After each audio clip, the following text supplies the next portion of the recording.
1776, as he was leaving office, George Washington published his farewell address that he wrote with significant contributions from founding fathers James Madison and Alexander Hamilton to our then fledgling nation in need of guiding wisdom to better weather the test of time. In it, he mentioned the apprehension of danger that urged him to offer to our solemn contemplation and frequent review some sentiments which appeared to him as all-important to the permanency of our felicity as a people. His counsel has never been more relevant than it is today in our present time. In his address, Washington said that the very idea of the power and the right of the people to establish government presupposes the duty of every individual to obey the established government. All obstructions to the executions of laws with the real design to thwart the established the regular deliberation and action of the constituted authorities are destructive of this fundamental principle." End quote. However, it is in our day that a reckless and lawless people have risen, seeking to destroy the rule of law. They want to abolish our police, to do away with the courts, and to empty the prisons. This is not an exaggeration, folks. Read the Black Lives Matter manifesto going on right now. They want to plunder the businesses that employ you and to burn down the homes that you live in. They want to disarm you, to muzzle your right and your freedom to dissent, and to compel you to bow the knee to their unhinged radicalism.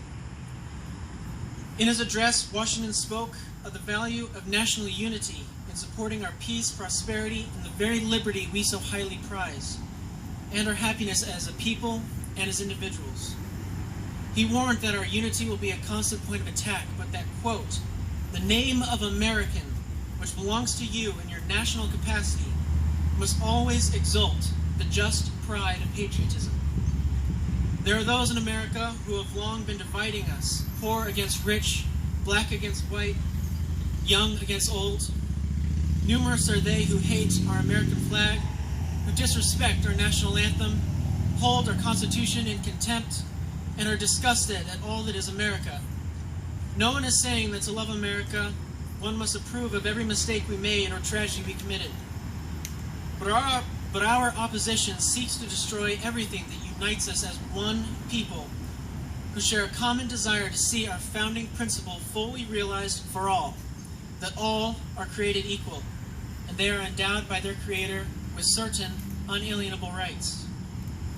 Speaking of what had bound them together as one people, Washington said that, quote, "with slight shades of difference, you have the same religion, manners, habits, and political principles.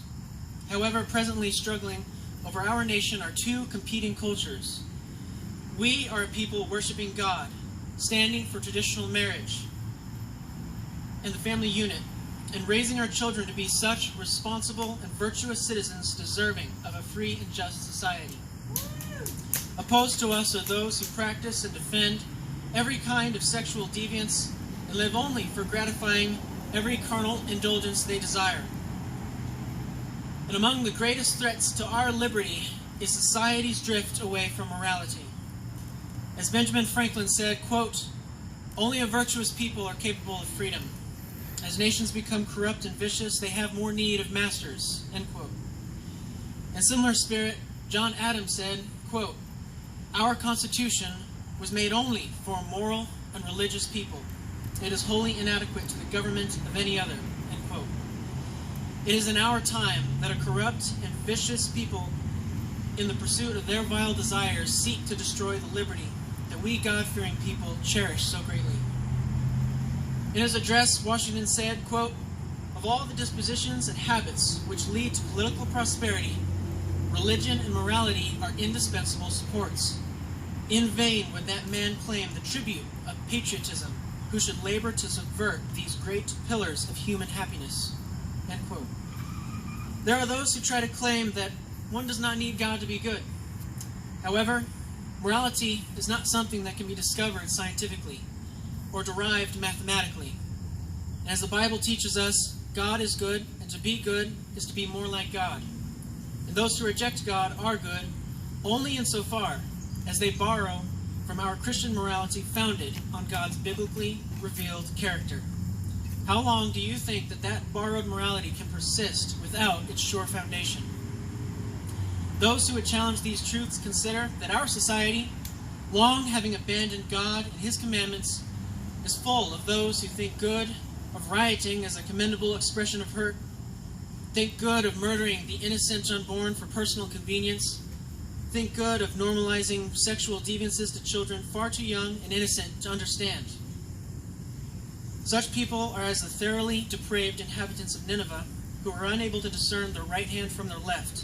Truly, the fear of the Lord is the beginning of wisdom, and the knowledge of the holy is understanding.